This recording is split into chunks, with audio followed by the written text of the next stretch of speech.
أعوذ بالله السميع العليم من الشيطان الرجيم. بسم الله الرحمن الرحيم.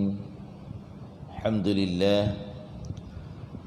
لله الذي هدانا لهذا وما كنا لنهتدي لولا أن هدانا الله وما توفيقي وما توكلي إلا على الله. أشهد أن لا إله إلا الله وأن محمدا عبده ورسوله.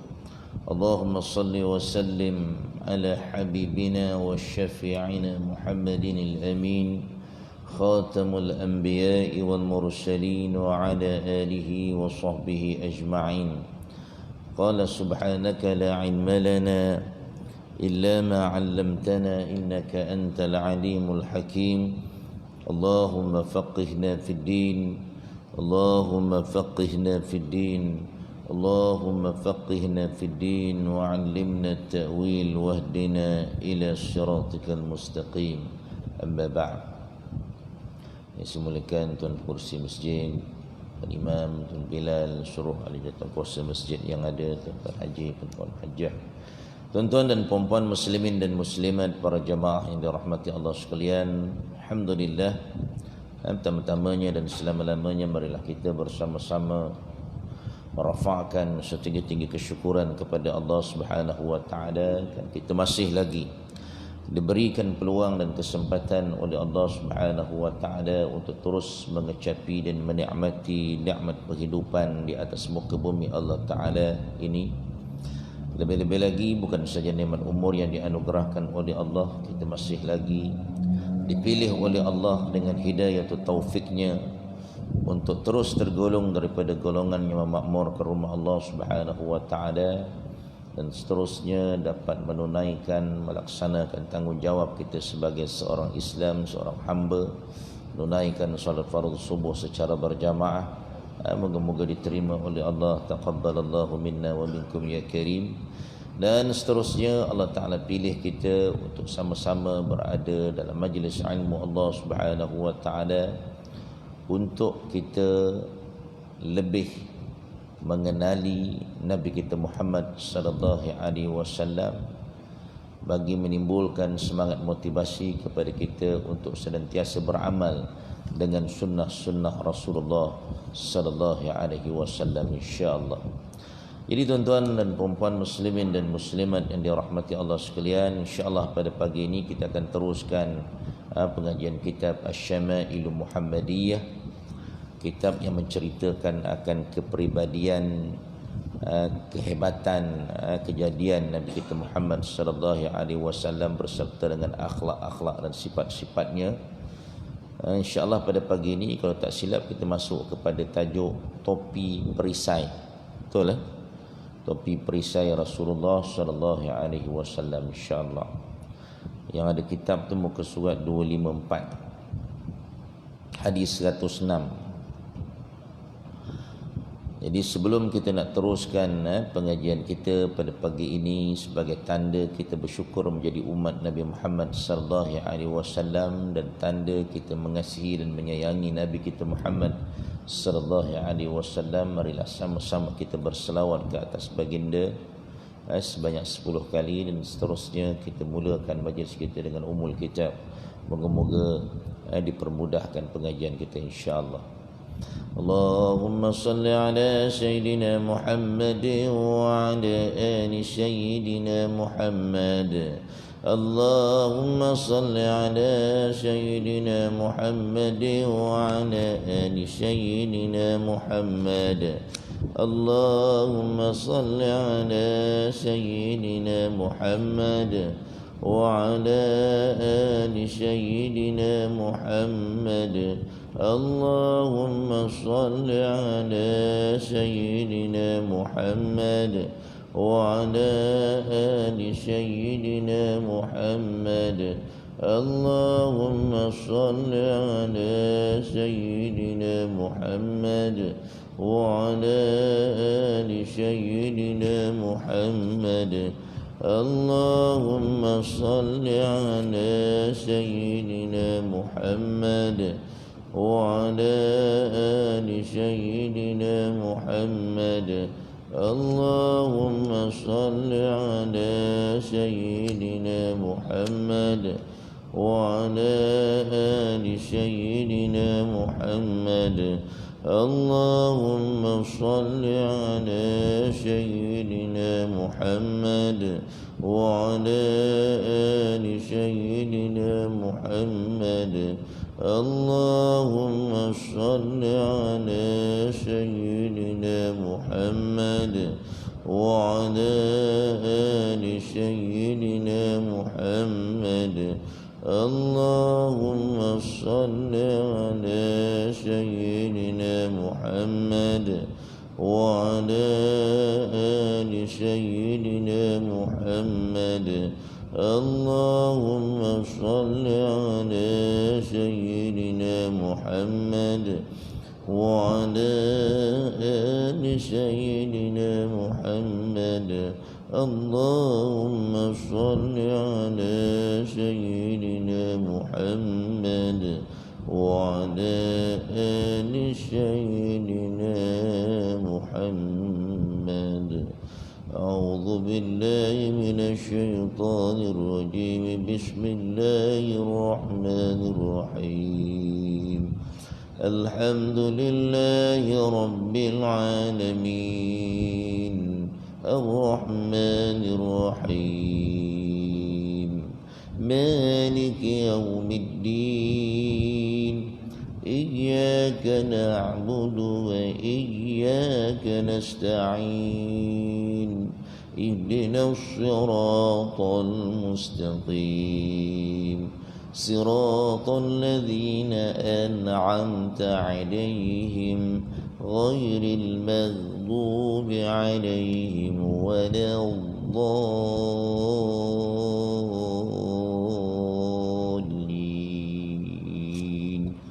آمين. الحمد لله.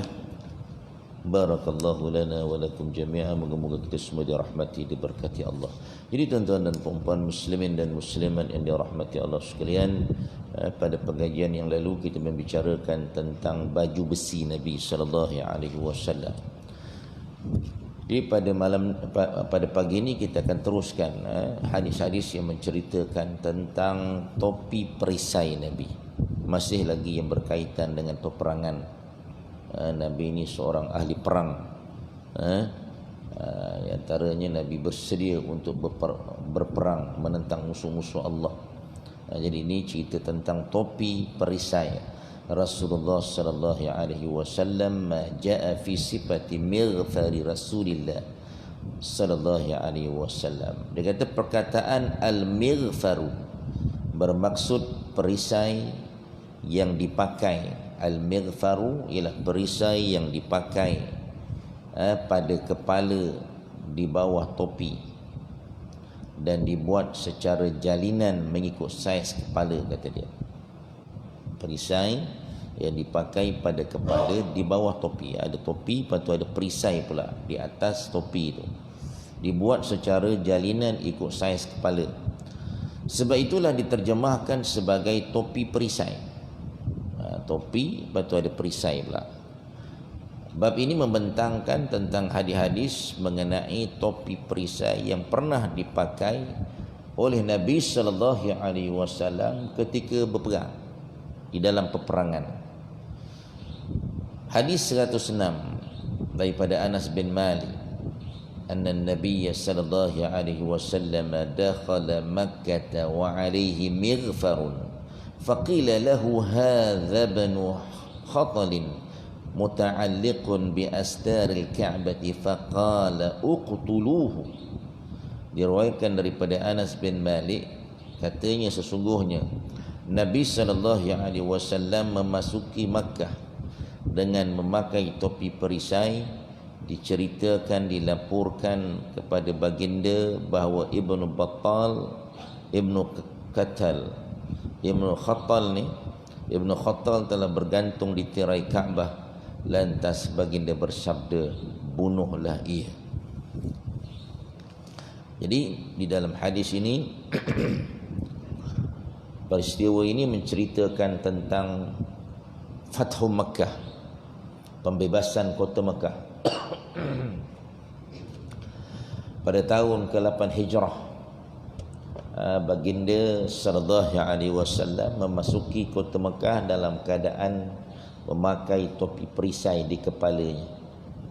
Setelah berhijrah pada tahun yang ke-8, Nabi sallallahu alaihi wasallam sebelum itu dapat mimpi, tuan-tuan, dapat mimpi. Mimpi tidur malam sebelum solat subuh Nabi mimpi. Nabi mimpi masuk Mekah. Lepas solat subuh Nabi ceritakan kepada para sahabat dia. Sahabat bertakbir, gembira pasal mimpi Nabi ni akan menjadi kenyataan. Dia bukan macam mimpi kita. Banyak kita banyak mengarutnya. Dah tidur pun tak baca apa-apa, terus lelap je, kan? Jadi mimpi Nabi satu kenyataan. Sahabat-sahabat bertakbir. Akhirnya Nabi pun ajak para sahabat untuk pergi ke Mekah pada tahun ke-8 Hijrah. Okay? Jadi nama sebenar Ibnu Khattal ini ialah Abdullah. Ada para ulama berkata nama sebenarnya ialah Abdul Uzza. Hamba kepada Uzza itu ialah berhala yang besar di Kaabah. Beliau asalnya beragama Islam. Asalnya Islam dia ni. Kemudian murtad daripada agama dan telah membunuh seorang Islam yang menjadi pembantunya. Asalnya di Islam, kemudian dia murtad semula. Dibunuh pula orang Islam. Beliau juga selalu mencaci cerca Nabi, mencela Nabi SAW dan memiliki 2 orang penyanyi wanita yang senantiasa menyanyi-nyanyikan lagu, mendendang-dendangkan lagu, mencaci cerca, memaki hamun Nabi SAW. Sebab itulah Nabi memerintahkan agar beliau dibunuh sekalipun sedang bergayut di kelambu Kaabah. Jahat sangat caci cerca Nabi. Dah Islam murtad pula. Memang kena hukum bunuh. Lepas tu tak nak insaf, tak nak bertaubat. Ada pula penyanyi-penyanyi yang mendendangkan lagu, memaki hamun, mencaci cerca Nabi SAW, maka Nabi isytihar hukum bunuh. Okey, jadi dalam Islam, tuan-tuan, ada hukum bunuh disebabkan mencaci Islam, menghina Islam, mencaci cerca Nabi sallallahu alaihi wasallam. Ini bukan satu perkara yang main-main, yang kita tidak boleh pandang satu perkara ini perkara yang remeh. Kalau ada dalam masyarakat kita orang yang begini, kita tak boleh pandang remeh. Islam ada hukum dia. Islam salah satunya diturunkan oleh Allah Subhanahu Wa Taala kepada kita ni, umat dia, kita kena jaga agama kita. Kita tidak boleh biarkan agama kita diperkotak-katikkan, agama kita dihina. Lebih-lebih lagi yang membawa agama kita Nabi kita Muhammad sallallahu alaihi wasallam. Sebab itu adanya hukum bunuh. Setelah diajak, setelah didakwahkan ia, kalau dia tak nak juga maka kena dihukum bunuh. Jadi orang ini di antara Ibnu Khattal ini di antara orang yang sangat membenci Islam. Nabi isytihar bunuh walaupun dia sedang bergayut di kelambu Kaabah. Jadi walaupun tatkala Nabi memasuki Mekah itu baginda mengisytiharkan, Nabi bila masuk Mekah, Nabi isytiharkan siapa yang masuk masjid dia akan selamat.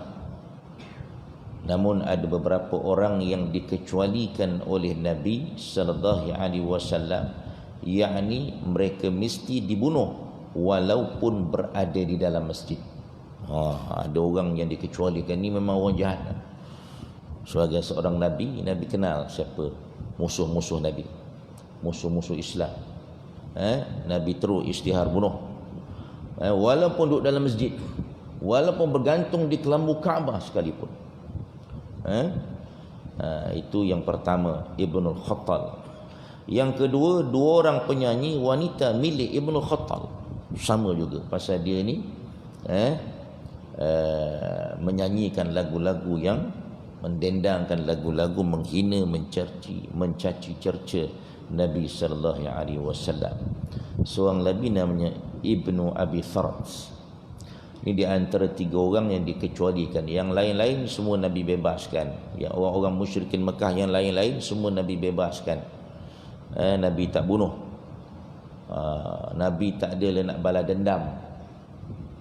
Tak ada nak balas dendam, tak ada simpan dendam kesumat dalam hati. Walaupun dulu masa dekat Mekah, Nabi dihina, Nabi dicaci cerca, dikata apa saja, bahkan dibaling dengan batu, berdarah-darah kepala Nabi ketika berdakwah, orang Islam dibunuh, tapi Nabi tak simpan dendam pun. Yang ini dikecualikan pasal sifat jahat dia, yang tak nak terima Islam, bahkan mencaci cerca pula Nabi dan Islam. Okey, itu dia tuan-tuan. Jadi pengajaran hadis ini harus membawa senjata ketika masuk ke kota Mekah dalam keadaan darurat dan memerlukannya. Boleh masuk senjata ke kota Mekah. Dan ada para ulama menyebutkan disyaratkan juga senjata itu tidak dihunus, yakni berada di dalam sarungnya. Nak bawa senjata, ada ulama mensyaratkan kena berada di dalam sarung. Adapun jika bukan keadaan darurat yang tidak memerlukan, hukumnya adalah haram. Kerana Nabi sallallahu alaihi wasallam bersabda, la yahillu li ahadikum an yahmila bi Makkah silaha. Tidak halal bagi sesiapa daripada kamu membawa senjata ketika berada di kota Mekah. Ini riwayat Imam Muslim, hadis sahih. Dan berdalilkan hadis di atas juga, hadis bab ini sebahagian para fuqaha termasuk mazhab Malik dan Syafi'i mengatakan harus dilaksanakan hukum hudud dan qisas di tanah haram, dan menurut Imam Abu Hanifah pula tidak harus. Berdasarkan hadis ini, pasal Nabi perintahkan bunuh orang yang ini tadi, orang yang bernama Khattal ini, maka harus dilaksanakan hukuman hudud walaupun berada, dan qisas walaupun berada di tanah haram. Okey, itu dia tuan-tuan berkaitan dengan hadis 106. Kita tengok hadis 107 pula daripada Anas bin Malik radhiyallahu anhu anna Rasulullah sallallahu alaihi wasallam dakhala Makkah 'am al-fath wa 'ala ra'sihi al-mighfar qala falamma naza'ahu ja'ahu rajulun faqala lahu ibnu Khatal muta'alliqun bi astar al-Ka'bah faqala iqtuluhu qala ibnu Shihab wa balaghani anna Rasulullah sallallahu alaihi wasallam lam yakun yawma idzin muhrima. Diriwayatkan daripada Anas bin Malik, katanya sesungguhnya Rasulullah sallallahu alaihi wasallam memasuki Makkah pada tahun pembebasan kota Makkah dengan memakai topi perisai di kepala baginda. Dan apabila baginda telah menanggalkan topi perisainya, seorang melaporkan kepada baginda Ibnu Khatal telah bergayut di kain kelambu Ka'bah. Baginda lalu bersabda, bunuhlah dia. Berkata Ibnu Shihab, telah sampai kepadaku bahawa Rasulullah sallallahu alaihi wasallam ketika itu tidaklah berada dalam keadaan ihram. Jadi dalam hadis 107 ini menceritakan perkara yang sama pada hadis 106 tadi, melainkan maklumat tambahan di sini. Nabi sallallahu alaihi wasallam ketika itu masuk tanpa berihram. Pengajaran hadis ini berdasarkan hadis ini, sebahagian ulama termasuk mazhab Syafi'i menegaskan harus memasuki Makkah tanpa ihram bagi orang yang tidak mahu melakukan ibadah umrah ataupun haji, tidak kira sama ada kemasukannya itu kerana sesuatu hajat atau keperluan yang berulang-ulang seperti pencari kayu, kata dia, pencari rumput, pemburu, pembekal, minuman dan sebagainya, kerana suatu hajat atau keperluan yang tidak berulang seperti peniaga, orang yang datang menziarahi dan sebagainya. Jadi boleh kalau kita masuk Mekah tanpa memakai ihram. Begitu juga sama ada masuk kerana ketakutan ataupun tiada ketakutan, yakni orang yang aman. Namun sebahagian ulama berpandangan tak harus memasuki Makkah tanpa ihram kecuali orang yang terpaksa berulang alik di situ. Ini ada perbahasan di kalangan ulama, ada kata harus, ada kata tak harus. Bagi orang yang berulang alik ada kerja tu tak ada masalah. Adapun orang yang masuk sekali-sekala, yakni ada hajat ataupun keperluan yang tidaklah berulang-ulang, wajib ia masuk dengan berihram kecuali ahli qital, iaitu tentera perang, tentera Islam yang berperang. Seorang yang takutkan peperangan ataupun takutkan orang yang alim. Ini dia pengecualiannya. Jadi kalau bukan kerana sebab-sebab yang tadi, maka nak masuk Mekah ni kena berihram kalau sekali-sekala.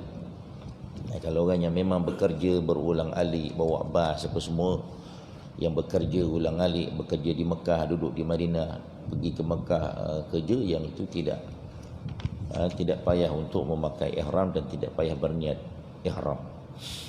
Okey, jadi kesimpulan daripada hadis-hadis ini, yang pertamanya Nabi SAW ketika peperangan memakai topi perisai, termasuklah ketika pembebasan Makkah. Nabi memakai topi perisai, termasuklah ketika pembebasan kota Makkah. Nabi biasa pergi perang memang Nabi pakai topi ni, topi perisai. Ini sebagai langkah berjaga-jaga, beramal dengan ayat Allah. Kita dah sebut ayat itu tentang baju perisai. Allah Ta'ala suruh kita bersedia untuk peperangan dengan pakaian-pakaian perang. Jangan masuk pergi perang gamble macam tu je, tak pakai apa. Macam orang biasa senjata pun tak bawa, pergi macam tu je. Tak boleh. Dia kena ada persiapan. Itu macam nak bunuh diri pula, tak boleh. Dia kena ada persiapan. Wa'iddu mastata'tum min quwwah, wa'iddu lahum mastata'tum min quwwah, kata Allah. Hendaklah kamu bersedia dengan segala persiapan dan kekuatan untuk pergi perang. Itu sangat dengan belajar perangnya apa semua, kita kena ada persiapan itu. Kemudian taujihat nabawiyah daripada sudut amalannya, yang pertama keharusan membawa senjata ketika masuk ke kota Mekah bagi keadaan yang darurat dan memerlukan. Harus kita membawa senjata untuk masuk ke kota Mekah ketika keadaan darurat dan memerlukan. Dan yang kedua, keharusan melaksanakan hukum hudud dan qisas di tanah haram menurut sebahagian fuqaha. Jadi hukum hudud, hukum qisas ni kat tanah haram pun boleh dilaksanakan. Dekat sana memang ada tempat biasa dilaksanakan hukum hudud ni pada hari Jumaat. Dia akan buat secara live, secara langsung, masuk dalam TV siap. Lepas sembahyang Jumaat, sebelum Jumaat dia akan buat pengumuman akan dilaksanakan hukum hudud, kata dia. Hukum potong tangan ke, hukum bunuh ke, maka akan dibuat selesai pada solat Jumaat. Jadi berdasarkan apa yang Nabi buat, maka diharuskan, kata para ulama. Okey. Jadi hukum hudud, hukum qisas ni memang ada di dalam Islam. Cuma kita di dunia ini belum beberapa negara yang buat ni. Tak boleh nak laksanakan hukum hudud. Ada beberapa negara, Saudi itu utamanya, yang buat. Yang negara-negara lain belum lagi nak buat hukum hudud ni. Tak nak buat kerana takut, kerana tidak ada kemampuan lah kononnya. Akhirnya kita hanya kalau menggunakan hukum-hukum yang lain daripada hukum Allah. Hukum manusia kita buat, hukum Allah kita tinggalkan.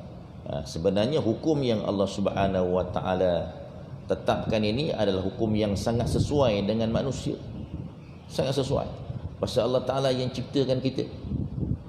Bila Allah Ta'ala ciptakan kita, Allah Ta'ala tahu apakah hukum-hukum yang boleh mendidik dan mengajar manusia, yang boleh menjadikan manusia jadi baik. Sebab itu kata Allah Subhanahu wa Ta'ala di dalam Al-Quran, ma kana li mu'minin wala mu'minatin idza qadallahu wa rasuluhu amran ay yakuna lahumul khiyaratu min amrihim wa man ya'sillaha wa rasulahu faqad dhalla dhalalan mubina. Allah Ta'ala sebut di dalam Al-Quran, tidak harus bagi seorang mukmin lelaki dan seorang mukminah yang perempuan, apabila Allah Subhanahu wa Ta'ala menetapkan sesuatu hukum, ada pilihan yang lain daripada apa yang ditetapkan oleh Allah. Ada alternatif lain. Ambil hukum yang lain, ambil hukum barat, hukum manusia. Manusia ni buat eksperimen, buat try, buat cuba dan cuba dan cuba, ikut pengalaman. Tapi yang Allah Ta'ala ni buat memanglah sesuai untuk kita, pasal dia yang cipta kita. Hukum Allah lebih menepati dengan kebaikan manusia.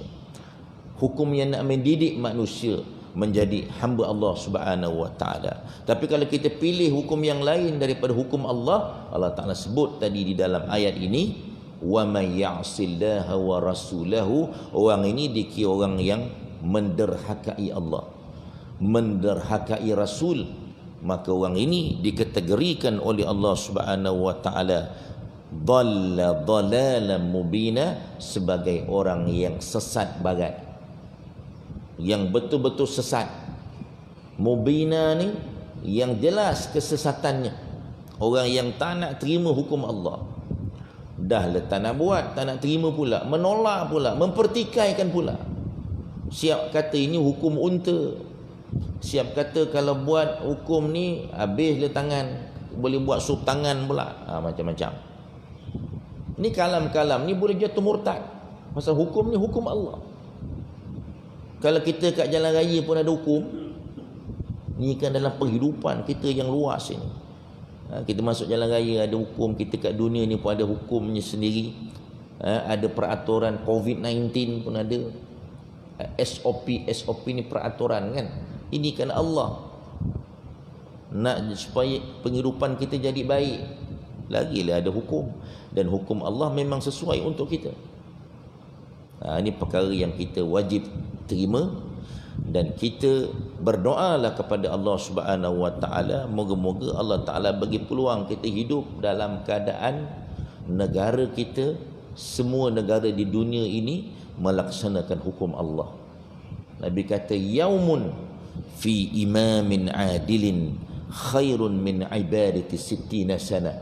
Satu hari saja kamu berpeluang hidup dalam keadaan imam yang adil, imam yang melaksanakan hukum Allah, lebih baik daripada beribadat selama 60 tahun. Allahu Akbar. Dapat satu hari, berdoalah pada Allah Subhanahu wa Ta'ala supaya kita berpeluang untuk hidup dalam keadaan melaksanakan hukum Allah. Adanya hukum hudud. Ini kita kat negara kita, hukum syariah pun orang duk pertikai, hukum mahkamah syariah ataupun orang kafir duk pertikai, orang Islam sendiri mempertikaikan.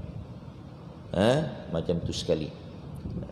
Kalau ikutnya dalam negara ni, tuan-tuan, tak ada hukum lain. Hukum mahkamah ni ada satu je, mahkamah syariah je, tak ada mahkamah sivil. Tapi yang jadi ada mahkamah sivil ni pasal orang barat, penjajah yang masuk negara kita, dia kata okey, kita ni kena ada mahkamah sivil, kata dia. Sebenarnya cukup dengan mahkamah syariah untuk dihukum oleh orang-orang kepada orang-orang yang bukan Islam. Okey, ini perkara yang kita kena ambil perhatian, kita letakkan dalam hati kita. Berdoalah kepada Allah Subhanahu wa Ta'ala supaya kita diberikan kekuatan untuk beramal, untuk menerima hukum-hukum Allah. Jangan ada dalam hati kita nak menolak hukum Allah ni, kita boleh jatuh murtad. Okey, walaupun dalam hati tak terima, tetap jatuh murtad, akan dihukum oleh Allah. Tapi kita tak cakap, maka tak boleh hukum. Okey, bila kita cakap je akan dijatuhkan hukuman. Tapi kita di negara kita Malaysia belum ada lagi enactment undang-undang yang boleh menangkap orang yang mempertikaikan agama. Tak ada. Orang nak cakap je. Tak boleh nak buat apa, tak boleh nak tangkap pun. Itu yang sewenang-wenangnya dia bercakap macam-macam. Itu dia tuan-tuan. Kemudian yang ketiga, keharusan memasuki Makkah tanpa ihram bagi orang yang tidak ingin melakukan ibadat umrah ataupun haji, tapi harus tadi bagi orang yang memang berulang alik bekerja. Kalau yang sekali-sekala macam kita pergi tak boleh. Kalau masuk Mekah kena pakai ihram. Okey, kalau tidak nanti kena dam. Itu di antara perkara yang kita belajar pada malam ni sikit pada pagi ni. Sedikit tambahan infonya. Menurut ahli sejarah, Nabi SAW memiliki 2 topi perisai, iaitu yang pertama namanya Al-Muwashshah, yang kedua namanya As-Sabu'. As-Sabugh, 2 topi Nabi nama Al-Muwashshah, yang kedua namanya As-Sabugh. 2 jenis topi Nabi. Macam itu baju perisai ada nama-nama dia, kan? Sama pedang Nabi pun ada 9 pedang Nabi SAW. Baju perisai ada 7. Okey, jadi ini perkara-perkara yang berkaitan dengan Nabi SAW, berkaitan dengan topi perang yang kita nak pelajari pada pagi ini. Moga-moga menambahkan rasa cinta kita kepada Nabi, beramal dengan sunnah Rasulullah sallallahu alaihi wasallam. Tapi pakaian-pakaian ni termasuk dalam perkara jibiliyah, perkara kebiasaan adat. Kalau kita, para ulama kata, kalau kita tak pakai pun tak apa. Dia tak macam perkara yang berkaitan dengan akhlak, berkaitan dengan kata-kata, dia tak sama. Tapi kalau pakai lebih utama, lebih afdal. Kalau kita nak pergi berperang sebagai satu persiapan. Jadi saya rasa itu sahaja yang kita dapat perkatakan pada pagi ini. Kalau kita nak masuk satu lagi, serban ni panjang cerita dia. Nanti lajak sampai pukul 8 lah kan. Jadi cukup dulu untuk pagi ini. Nanti akan datang kita cerita pasal serban Rasulullah sallallahu alaihi wasallam, insya-Allah. Okey. Boleh? Ada soalan? Dah boleh buka soalan aku? Ada orang nak tanya ke? Dah lama tak tanya ke tu? Malam ke? Tanggung malam. Okey, insya-Allah Jadi insya-Allah moga-moga kehidupan kita pada hari ini dirahmati, diberkati oleh Allah Subhanahu Wa Taala dengan pembelajaran kita berkaitan dengan Nabi ini. Semoga penghidupan kita senantiasa berdasarkan sunnah Rasulullah sallallahu alaihi wasallam. Apa yang kita tahu tentang sunnah-sunnah Nabi ini kita cuba buatlah. Jangan yang dah tahu pun tak nak buat. Yang kita dah belajar, yang kita dah tahu, kita cuba buat, dapat pahala ikut sunnah Rasulullah sallallahu alaihi wasallam. Besok dekat padang mahsyar Nabi mudah nak mengenali kita. Pasal kita beramal dengan sunnah dia. Ada tanda-tanda kita ni sebagai umat dia. Ni besok ramai-ramai, tuan-tuan ingat Nabi boleh kenal ke yang ramai-ramai ni kalau kita tak ada beramal dengan sunnah dia? Tak ada sesuatu yang boleh timbul dekat tubuh badan kita yang kita ni beramal dengan sunnah. Jadi bila kita beramal dengan sunnah ni, Nabi boleh kenal dia. Di kalangan manusia yang ramai-ramai ni daripada dulu, sejak Nabi Adam sampailah ke hari kiamat, Nabi boleh kenal, oh ni umat aku, ini umat aku, ini umat aku. Nabi boleh beza besok mana umat dia yang beriman, mana umat yang tidak beriman. Ada tanda-tanda dia. Yang tidak beriman pun ada maikat, yang beriman pun ada maikat. Maikat ni Nabi dah bagi dah dekat dunia ni. Kita kena pakai maikat ni pergi mana-mana. Maknanya amalan kita dengan sunnah. Jadi besok Nabi boleh kenal kita umat dia bukan umat dia. Jadi Nabi nak bagi syafaat senang. InsyaAllah tuan-tuan, moga-moga kita tergolong daripada umat Nabi Muhammad yang diakui sebagai umatnya, seterusnya mendapat syafaat daripada Nabi sallallahu alaihi wasallam, insya-Allah. Sahaja pada pagi ini, moga-moga kita dirahmati, diberkati Allah. Kita tangguh majlis kita dengan baca surah wal asri dan tasbih kafarah. Bismillahirrahmanirrahim. Wal asri innal insana lafi khusr illa alladhina amanu wa amilus salihat وتواصوا بالحق وتواصوا بالصبر. سبحانك اللهم وبحمدك أشهد أن لا إله إلا أنت أستغفرك وأتوب إليك. أعوذ بالله من الشيطان الرجيم. بسم الله الرحمن الرحيم. الحمد لله رب العالمين، والصلاة والسلام على رسوله الأمين وعلى آله وصحبه أجمعين. يا ربنا لك الحمد كما ينبغي لجلال وجهك وعظيم سلطانك. اللهم صل على سيدنا محمد عبدك ورسولك النبي الأمي وعلى آله وصحبه وبارك وسلم. اللهم انفعنا بما علمتنا وعلمنا ما ينفعنا وزدنا من علمك يا رب العالمين. اللهم ارزقنا فهم النبيين وحفظ المرسلين وإلهام الملائكة المقربين في العافية يا أرحم الراحمين. اللهم ارزقنا متابعة النبي محمد صلى الله عليه وسلم أولا وآخرا وظاهرا وباطنا وقولا وفعلا وعبادة وعملا صالحا. اللهم أعنا على ذكرك وشكرك وحسن عبادتك. اللهم افتح علينا فتوح العارفين. اللهم افتح علينا أبواب الخير وأبواب النعمة وأبواب الرحمة وأبواب البركة وأبواب الرضوان وأبواب الهداية والعناية وأبواب الصحة والعافية الدائمة وأبواب السلامة والأمن وأبواب العلم وأبواب الرزق وأبواب اليسر وأبواب الرفاهية وأبواب الشفاء وأبواب العلاج وأبواب المغفرة وأبواب الجنة يا أرحم الراحمين. ربنا آتنا في الدنيا حسنة وفي الآخرة حسنة وقنا عذاب النار. صلى الله على سيدنا محمد والحمد لله رب العالمين. تقبل الله.